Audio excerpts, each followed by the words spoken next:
আমি আছি, মহুয়া মৈত্র আছে এবং সাগরিকা ঘোষ রয়েছে। আমরা তিনজন এমপি আজকে এসে জমা দিয়েছি আমাদের রিপ্লাই, যেটা ইলেকশন কমিশন চেয়েছিল, যেটা ঋতুব্রত ব্যানার্জিরা ক্লেম করেছিল, অ্যালেজ ক্লেম দ্যাট ওরা একটা all India Trinamool Congress form করেছে, তার উত্তর। প্রথমত তারা কি বলছে? তারা বলছে যে 3 বছর হয়ে গেছে, 2022 থেকে 3 বছর হয়ে গেছে। তারা 3 বছর হয়ে গেলে লাইভ চলে গেছে এআইটিসি অ্যাজ ওয়ার্কিং কমিটি। 1997 সালে West Bengal Trinamool Congress was recognised as a political party. Election commission তাকে রিকগনাইজ করেছিল এবং তার পরবর্তীকালে ডিসেম্বর মাসে মাননীয় শ্রীমতী মমতা বন্দ্যোপাধ্যায় এবং মাননীয়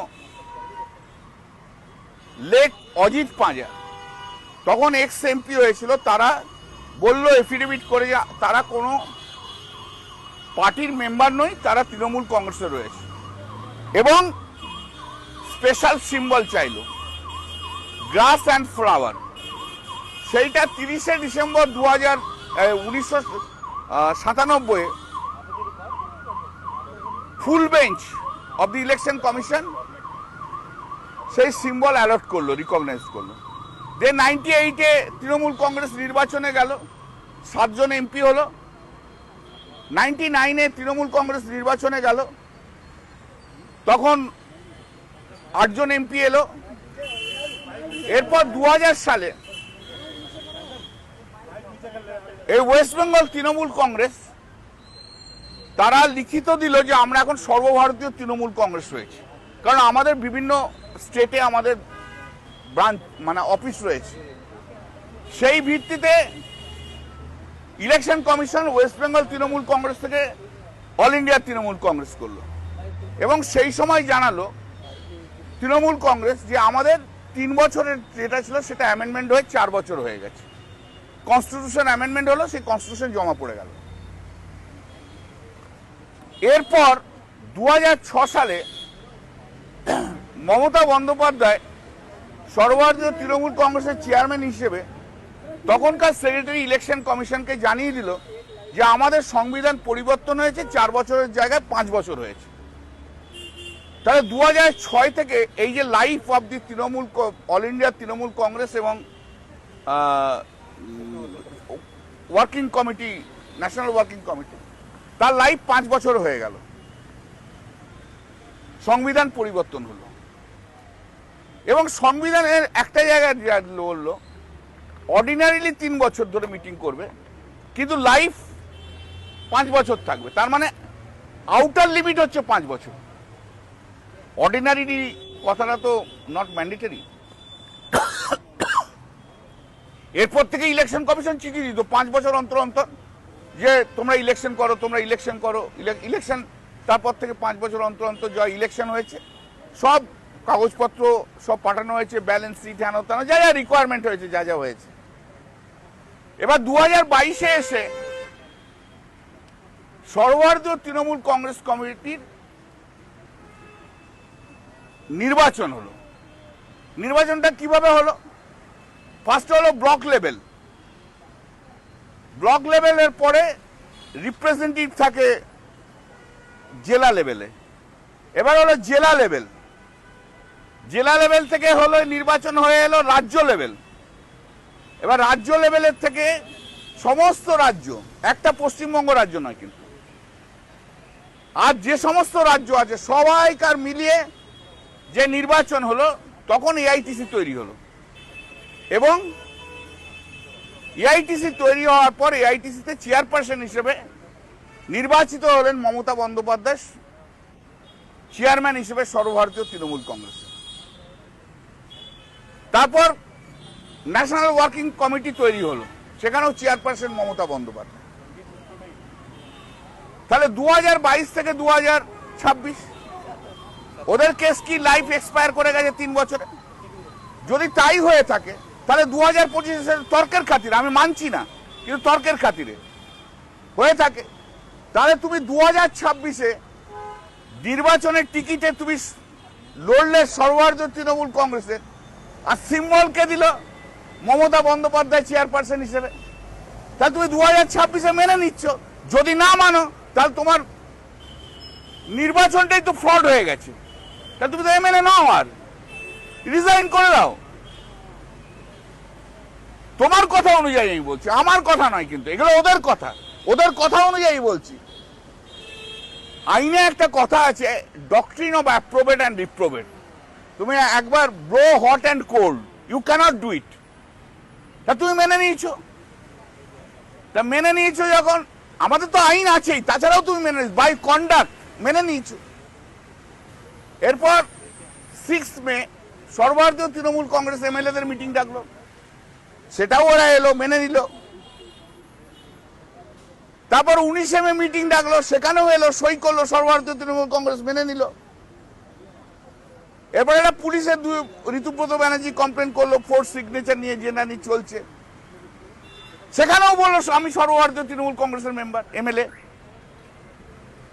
এবার 3 জুন যে বললো, স্পিকারের কাছে একটা চিঠি দিল ওয়েস্ট বেঙ্গলের, সেখানে বললো আমরা সর্বভারতীয় তৃণমূল কংগ্রেসের ব্লক, তারাও মেনে নিলে। এরপর পরে এসে বলছো 3 বছর হয়ে গেছে, এক্সপায়ার করে গেছে, তাই জন্য আমরা নতুন করে একটা সর্বভারতীয় তৃণমূল কংগ্রেস তৈরি করছি।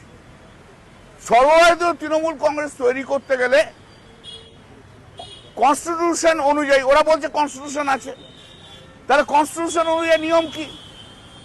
আগে ব্লক তৈরি হবে, ব্লক তৈরি হওয়ার পর ডিস্ট্রিক্ট তৈরি হবে, ডিস্ট্রিক্ট তৈরি হওয়ার পর স্টেট তৈরি হবে, স্টেট তৈরি হওয়ার পর সর্বভারতীয় তৃণমূল কংগ্রেস তৈরি হবে, বিভিন্ন স্টেট তৈরি হবে। তা তো হয়নি, একটাও হয়নি, কেউ দেখেনি। কোথা থেকে রিপ্রেজেন্টেটিভ, কোথা থেকে ডেলিগেট আসছে, কে ডেলিগেট তৈরি করে দিল? নাম্বার 1, নিয়ম মানেনি, নিয়ম বহির্ভূত। নাম্বার 2, কোথায় ভাই মিডিয়াতে তুমি সার্কুলেট করলে? নিয়ম অনুযায়ী এবং আগের প্র্যাকটিস অনুযায়ী আমরা দুটো নিউজ পেপারে আমরা যা এটা অ্যাডভার্টাইজমেন্ট করতাম, হয়নি। স্পেশাল সেশন যেটা বলছে সেটা হয় কখন হয়? সর্বভারতীয় তৃণমূল কংগ্রেস যখন ডিসাইড করে কমিটি যে একটা স্পেশাল সেশন হবে, তাই হবে। তো তুমি সর্বভারতীয় তৃণমূল কংগ্রেস তখন এক্সিস্ট করছে, তারা বলেনি। তো তুমি না মেম্বার হয়ে সর্বভারতীয় তৃণমূল কংগ্রেস তৈরি না করে কি করে স্পেশাল সেশন করো? রং, ইলিগাল। স্পেশাল সেশনে কখনো ইলেকশন হয় না, জেনারেল সেশনে ইলেকশন হবে। এইবারে দেখো, all MPs and MLAs are ex officio member, তাদেরও ভোট দেওয়ার অধিকার আছে। 2022-এ যারা ছিল এমপি এমএলএ, তাদেরকে নোটিশ দেয়নি, ইনক্লুডিং 2024 সবাইকে নোটিশ দাওনি। তাহলে নোটিশ নেই, কিছুই নেই। একটা হোটেলে কখনো সর্বভারতীয় তৃণমূল কংগ্রেস তৈরি হয়নি। তৃণমূল কংগ্রেসটা হচ্ছে তৃণমূল লেভেলের, এসব হোটেল সিস্টেম, এসব তৃণমূল কংগ্রেসের কোনো কালচার নয়। সব কালচার ভিন্ন করে দিয়েছে, লুকিয়ে ছুপিয়ে করে দিয়েছে, পুরোটাই ইলিগাল, অবৈধ। এটা ফ্রড, এটা হচ্ছে ফ্রডের প্রোডাক্ট। এমএলএ হিসেবেও রয়েছে, is the product of fraud. কি করে এসব? কারণ বিজেপির আশীর্বাদ রয়েছে। আমরা আজকে যা জমা দিয়েছি, আমরা যা বলছি, আমরা লিগ্যালি সাউন্ড, কিন্তু ওরা বিজেপির সাপোর্টে রয়েছে, ওরা শুভেন্দু অধিকারীর সাপোর্টে রয়েছে, পুলিশ সঙ্গে রয়েছে, ইডি সঙ্গে রয়েছে, সিবিআই সঙ্গে রয়েছে, অনেক ইনস্টিটিউশন সঙ্গে রয়েছে। তাই ওদের ইলিগ্যাল ওয়ার্কটা হয়তো লিগ্যাল হবে, কিন্তু লিগ্যালি উই আর সাউন্ড। লড়ে নেবো পশ্চিম বাংলায়, দেখিয়ে দেবো। আবার বলছি, আদালতে দেখাবো, জনতার আদালতে দেখাবো। মানুষের কাছে যাও,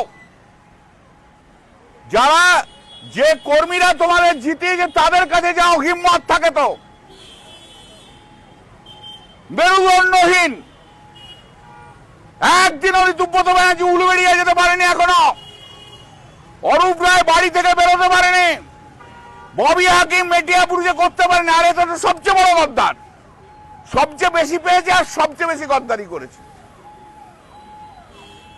সমস্যা হচ্ছে একটা, এটা আমার মত, যারা যত বেশি পেয়েছে তারা তত বেশি গদ্দারি করেছে, যত বেশি মিনিস্ট্রি পেয়েছে তারা সবচেয়ে বেশি গদ্দারি করেছে। দিদির পাশে থাকতো কারা? চন্দ্রিমা ভট্টাচার্য পিছনটায় ঘুরতো, ববি, অরূপ, ইন্দ্রনীল সেন। এদের মধ্যে যদি আমি কথা বলতে যেতাম তখন ববি বা অরূপ পপ করে ঠেলে ফেলে দিত, এমন ঠেলে ফেলে দিত আর পড়ে যেতাম। বুঝতে পেরেছো তো? তা আজকে ওরাই চলে গেছে, আমরাই রয়েছি। তো আমরা এটা দেখে নেবো, এটা আইনের মতো আমরা করে সব দেখে নেবো। आज हम लोग आए थे, अरे यार